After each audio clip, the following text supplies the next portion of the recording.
nailed success, but are still feeling a sense of emptiness. This is the case for so many overachieving women. And we have nailed it. We've killed our success space, our career space, our business space, but we still have a feeling of emptiness. I get it. I understand you. And I got good news to share with you today. If this is you, if you are someone that's like, man, I have created so much success, but yet I still feel empty, girl, hang in there, stay with me because this live is specifically for you. So, we are jumping in today to really look at how we unlock joy in our lives. And it's powerful, guys. It is so powerful, this process that we're going to do. And so often, what we find is that we have situations where we feel incongruent, right? It's like, you know what I call it? This is one of my favorite phrases around this situation, around this space. It is paradoxical paradise. So, as many of you all know, I live in Costa Rica. I was sitting on my chaise today in my office here, and I was drinking my coffee, and my daughter came in and she says, "Mommy, is this the paradise that you imagined Costa Rica would be?" And it actually is. But I will tell you something, not just because of all of the life circumstances that have happened since I've been here, but I have truly had to be intentional about creating the joy. Because changing zip codes, changing jobs, changing directions, changing partners, sister, is not going to result in changing how you feel. Making the change alone is not enough. And so today we're really going to dive into then, okay, if having a new zip code is not going to bring me to a happier place, Heidi, what will? And this is good, juicy stuff. I actually have an accompanying workbook called Unlocking Joy with Emotional Intelligence. If you want that, simply just put hashtag JoyEQ in the comments, and we will be sure to get that over to you because you need to have a strategy and a plan. And I don't want you to have to go through this alone. There's no reason for you to do that. So today I'm going to be sharing with you 3 tips of how you can really unlock joy with your emotional intelligence. And we're also going to look at breaking it down depending on what your archetype is, right? So in this space here in Overachievers Anonymous, we're always talking to our badass Bettys, zoned out Zoe's, kitchen sink Kellys, because I want you to have a curated experience as you're healing. So today what I'm doing is I'm sharing some of the exact techniques that I have used throughout my journey as I talked about the paradoxical paradise. Like, it's powerful and it's painful at the same time. I have seen people who have made big changes. They've lost a large amount of weight. They have let go of relationships that weren't serving them. They've changed jobs and they have ended up in a space where it's like, well, dang, I'm still feeling unsatisfied. Why? What do I do now? And so we're going to talk about how we do this. I'm going to share with you some of the exact things that I use in my Ignite program with my clients over there who are really using neuroplasticity and rewiring our brain so that they can heal and curate more joy. That's what we're looking at, girls. We are curating more joy in our life.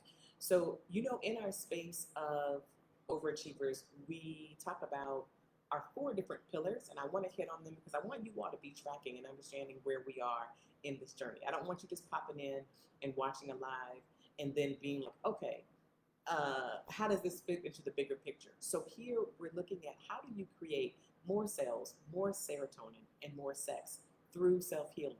The way that we do this, girlies, is we're focusing on 3 different kind of like pillars. And I'm going to share them with you. I will put them in the comments so that you can see kind of what that looks like. So we're looking at beliefs as pillar number 1, feelings as pillar number 2, practices as pillar 3, and oh goodness, I got my tongue tied. Heidi, what is the 4th pillar? Beliefs, feelings, patterns, and practices. That's what it is. Beliefs, feelings, patterns, and practices. This is how we create a structure, a self-healing structure, so that we can transition out of our trauma lens into our healing lens. That is so important. How do we transition out of our trauma lens into our healing lens? We focus on our beliefs, our feelings, our patterns, and our practices. And that is how we step into a place of being well healed. All right, so today we're looking at how our feelings impact our joy. How do we use emotions to be able to curate more joy in our life? So, again, I want you to have the corresponding workbook for this. Just put EQ, hashtag EQ joy in the comments, and my team will get that over to you. So, here's the problem. And I'm going to speak to you all from the different archetypes. So, for my zoned out Zoes, you are going through the motions, perhaps feeling very mechanical, like you're doing what you have to do, what has to be done, and you do it with excellence. I don't want you to think that just because you're a zoned out Zoe that you are checked out. No, you're not checked out. You simply tend to be robotic and just doing it. The thing is, because you are so amazing, you do it at a very high level. You are able to be robotic, but you're doing it very high. You're not a Susie get by. No, ma'am. You are someone that is killing it, but you're going through the motions, but you're still feeling empty. You have those feelings of just like, it's just not getting it. That can be the problem for my zoned out Zoes. For my badass Betties, you have a challenge because you're like, I have created all of this success. I have changed the zip codes. I have, changed my playgrounds and playmates and all of this. I've crushed my goals, but I'm still not happy. And so you have definitely been in a space, badass Betties, of equating success and happiness and believing that when you are successful enough, you will be happy. Zoned out Zoes, you believe that when I get it right, I will be happy. And then we have our kitchen sink Kellys. Our kitchen sink Kellys, you are juggling all of the things. You're putting it in, doing the things, adding it on. If one is good, five is better, but the spark of joy simply is not there. And so you have a belief that more equals happiness. All of us, this is really about diving into our archetypes and understanding who we are at our core. All of us have a way in which we walk through our lives. And a lot of that comes from our trauma. A lot of that comes from our trauma. A lot of that comes from our experiences that shape these beliefs that we walk through the world with. And if you want to have a new outcome, if you want to have new results, we must have new beliefs. So unpacking that is a process, sisters. It's a process. The good news is, for all of my archetypes, you all know how to win. You know how to succeed. You know how to be where you need to be in order to make things happen. What we get to do is bridge that gap. You're a problem solver. Success is like your six pack. You have worked hard on creating success. However, you've kind of hedged your bets on the wrong horse. Success is not going to equal happiness. It's not going to equal happiness. And you are not defined by your success, and using your success as anesthesia for not feeling the things that you don't want to feel or healing the things that you don't want to heal is a recipe for disaster. Does success feel good? Absolutely. Do we want to create it? More of it? Absolutely. Can we do so? Yes. And we can create more success and more joy if we have a roadmap, if we're being intentional.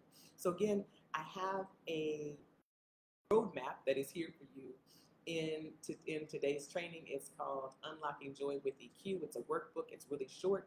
It's going to give you real practical steps that you can use in curating more joy. And I will tell you, so when we moved here to Costa Rica, it felt like this new, big, expansive opportunity. And it was. I must admit that I put a lot of weight into just what it was going to be to live in paradise. I did not fully understand all of the work that was going to come with it, right? Like, just being in Costa Rica does not make you happy, girl. Like, that was a thing. And I have seen so many other people come over from the US, and they have crashed and burned because they did not realize that doesn't fix the problems. Being here doesn't make the pains go away. Being here doesn't change the rewiring. Not this is a magical place, but being here is not enough. We have to continue to do the work. So what ends up happening is we are doers. We are overachievers. We know how to do the things, and we continue to do the things because that's what makes us feel good. That's what soothes us. Doing is our self-soothing. Oof, y'all gonna hear that again. You all are going to hear that again. Doing is your self-soothing. And just like sucking your thumb, it feels good until, right? So what we really want to focus on is who we are being. Who do you get to be? How do you get to walk through the world? Because if not, we end up in a space where we are doing more in order to feel better. And it works until it doesn't. And we end up on this really crazy cycle of using our doing, using our success, using our accomplishments to quiet the hurt spots. And this is what we are breaking through today. So the goal is to find a way to curate joy that is not beholden to what we're doing. That's what we get to undo today. And I'm gonna tell you what, it's possible. Imagine this space where you can just walk through your life feeling enjoy, feeling proud, feeling connected, feeling good about where you are and who you are without the weight of what do I have to do in order to bring my vibration up. Okay, we're going to talk about that and break all of this down. So instead of having to be in a space of doing, we get to really just be in a space of being. Who do I get to be? All right, so I want to share with you 3 ways that you can harness your emotional intelligence in order to have more joy in your life. That is the goody that I am breaking down for you all today. It is going to be juicy and delicious, so buckle up. All right, number 1, what we can do to use our emotional intelligence to have more joy is we are cultivating self-awareness and authenticity. In other words, how am I feeling for real? For real. What are those feelings? Being able to name them. So when we do this, it brings us into a space of understanding and accepting our emotions and being able to just name them, right? It's super important. And it's what leads us to genuine joy, because so often we're masking our emotions. We live in a world, guys, where so much of our feelings, both physical and emotional, we mask. It's like, I'm tired, let me have some coffee. My head hurts, let me have an Excedrin. We do all of these things to mask so that we're not getting the information that our feelings are supposed to be giving us. You know, in the space of social drinking, for an example, I think it is super important that when we're doing things recreationally, that we let them be recreational. Once we move into a space of like, oh, I am stressed, so I'm going to have a drink, or I'm sad, so I'm going to have a gummy, we are putting ourselves in a dangerous place because we're not allowing our feelings to be what they are. We're not sitting in the feeling. We're trying to escape it.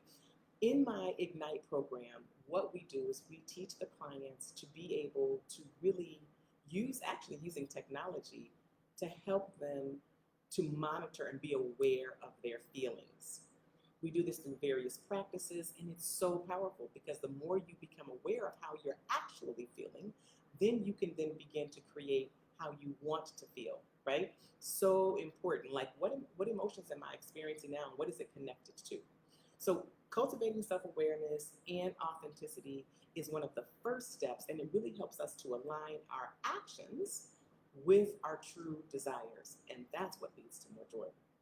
Number 2, this one might be my favorite, and that is enhancing our emotional regulation. Being able to regulate yourself, sis, super, super important. When we are managing and regulating our emotions, so many people often think like, oh, I want to control your emotions. No, ma'am, we don't control emotions. Emotions are things that are here to give us information. We want to get that information, And we want to see, where is it landing in our body? Where is this coming from? And what do I want to do with it? We know science tells us that we have 6 seconds when an emotion comes up to decide, do I want to keep it or do I want to bless and release it? And so, as we're dealing with our emotional regulation, it allows us to respond instead of reacting. Responding instead of reacting. This helps us to reduce not just our stress, but our outcomes, like how we are in relationships and how things go in our business and how things are moving forward. When you're able to stay calm and you can choose the feeling, that is what puts you in the driver's seat. So as we're talking about like controlling our emotions, might I offer you a reframe? Might I offer you a reframe of regulating how you're feeling, being self-regulated? We have in our central nervous system, you can be too much, too high, you can be too low, but what we want is to create practices of being right there in the middle, right? Like we want to be right there in the middle.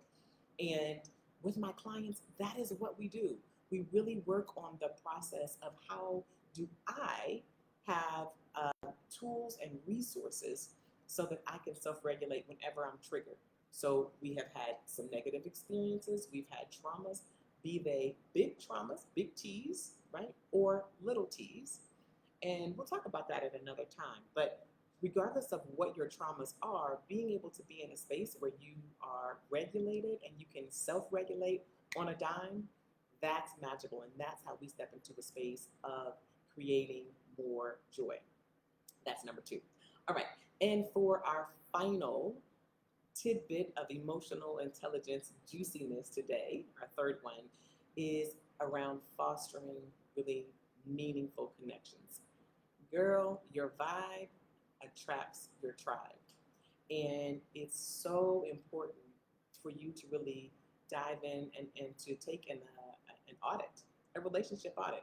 You look at the people that you are closest to. Look at the 5 people that are closest to you that you spend the most time with.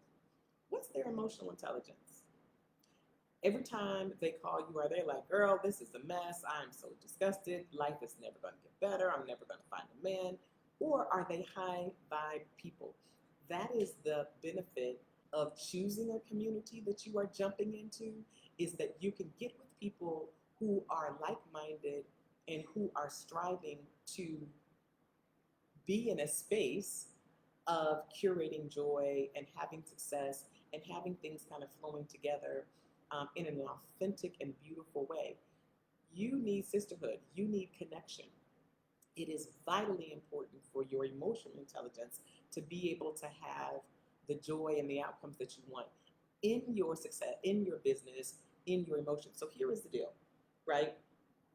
Choosing your playmates is essential for your success. Choosing your playmates is essential for your success. And so you want to think about, I was talking to a client of mine, and she's been in our community for a while. And she said, Heidi, the beautiful thing is that I'm noticing my husband and my kids, my whole household is vibrating higher because of how I'm showing up. So when you put yourself in a community, in a sister circle of people who are like-minded and who are doing their work, not making excuses, not blaming other people, not trying to outperform their pain, but doing their work, then it allows you to rub shoulders with people who are going where you're going and having what you want to have. It is so very important. So you want to be able to build these nurturing environments, and you want to have people to call you on your shit. If you are not in a space where people can be honest and authentic about who they are and who they are, how they are experiencing you, you can't grow. You can't grow in a comfort zone. So having these meaningful, powerful connections is the third piece. And you really want to make sure that you are choosing your tribe very carefully. Very, very carefully. All right. So I want to give you a recap of these 3 things that you can do to use your emotional intelligence to create more joy.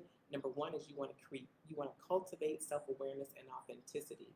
We want to know how we're feeling and be truthful about what that is. Number 2, we want to enhance our emotional regulation. Girl, you want to choose what feelings, emotions you want to keep, and bless and release those that are not serving you and those that are not helping you to get where you want to go. Is it a life affirming feeling? If shame is, if guilt, if anger is popping up, you can then choose. I see you, I recognize where you come from, and I don't choose you in this moment. And then number three, we really want to have a powerful tribe, connections, sister circle of people who are going where we want to go. These are three things that you can start doing right now, today, to begin curating more joy by using your emotional intelligence. Speaking of using your emotional intelligence, I want to also put you on to our emotional KY of today. Our spotlight oil is peppermint. And peppermint, I feel like, is just such a it's a one that we take for granted, right? So often we're like, oh, peppermint oil, it smells like Christmas or whatever. But I want to jump into some ways that you can use peppermint oil to have a lighter heart. So it is a very versatile oil that can help lift up give you feelings of joy and of contentment, and just kind of like bringing some of the stress down. I find it so interesting that two things that peppermint oil will do for you is, number one, it helps you with breathing, and we know from that standpoint of self-regulation, breathing is so important. It's one of the first techniques that we teach in our Ignite program, so that you can learn how to really breathe correctly and having breathing exercises that will self-regulate. Number two, peppermint oil also helps with tummy issues, right? And so we know that when we think about our gut and our intuition and our belly, most of our serotonin is created in our belly. That's that happy chemical, right? And so being able to have something that's right here, you just grab it and you're able to have an oil that can make all the difference in aiding you to get to that happy place. That's what emotional KY is. It is using essential oils for emotional healing. So you can diffuse a couple drops to enhance your mood. You can put it on your body. I especially love to put it on my belly when I'm having belly issues. You may want to dilute it with a little bit of coconut oil, fractionated coconut oil, putting it on your pulse points. It's just really refreshing. You can also add it into a little bit into your skincare routine, right?